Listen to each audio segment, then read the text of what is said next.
ఇక మా చిన్నాన్నగారి విషయానికి వద్దాం. మా వివేకం చిన్నాన్నను ఎవరు చంపారో, ఎవరు చంపించారో ఆయనకు, ఆ దేవుడికి, ఈ జిల్లా ప్రజలందరికీ కూడా తెలుసు ఏం జరిగింది అన్నది. కానీ బురద జల్లేందుకు ఇద్దరు చెల్లెమ్మలను ఎవరు పంపించారో, వారు వెనకాల ఎవరు ఉన్నారో మాత్రం మీ అందరికీ కూడా రోజు కనిపిస్తూనే ఉంది. ఇంకా ఆశ్చర్యం ఏమిటో తెలుసా? వివేకం చిన్నాన్నను అతి దారుణంగా చంపి, అవును నేనే చంపాను అని అతి హేయంగా బహిరంగంగా చెప్పుకుంటూ తిరుగుతున్న హంతకుడికి మద్దతిస్తున్నది ఎవరు?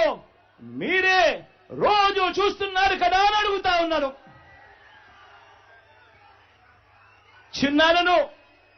చిన్నాన్నను అన్యాయంగా ఎమ్మెల్సీ ఎన్నికల్లో ఓడించిన వారితోనే, సంఖ్యాబలం లేకపోయినా కూడా ప్రలోభాలతో, అధికార బలంతో ఓడించిన వారితోనే ఈరోజు చట్టా పట్టాలు వేసుకొని తిరుగుతా ఉన్నారు అనంటే దానికి అర్థమేమిటి అని చెప్పి ఈ సందర్భంగా అడుగుతా ఉన్నా.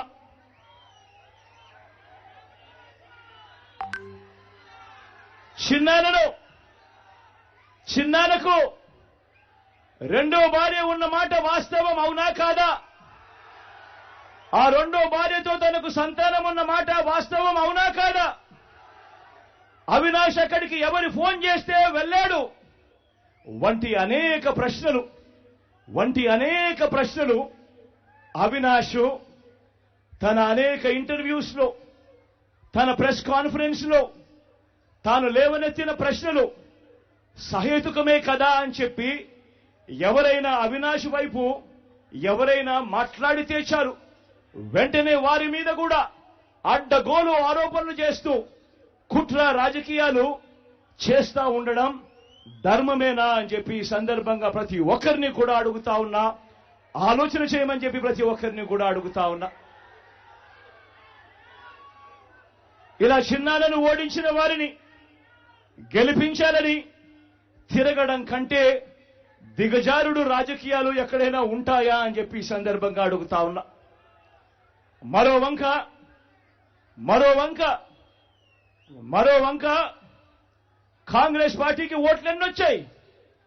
మరో వంక నోటాకు వచ్చినన్ని ఓట్లు కూడా రాని కాంగ్రెస్ పార్టీతో,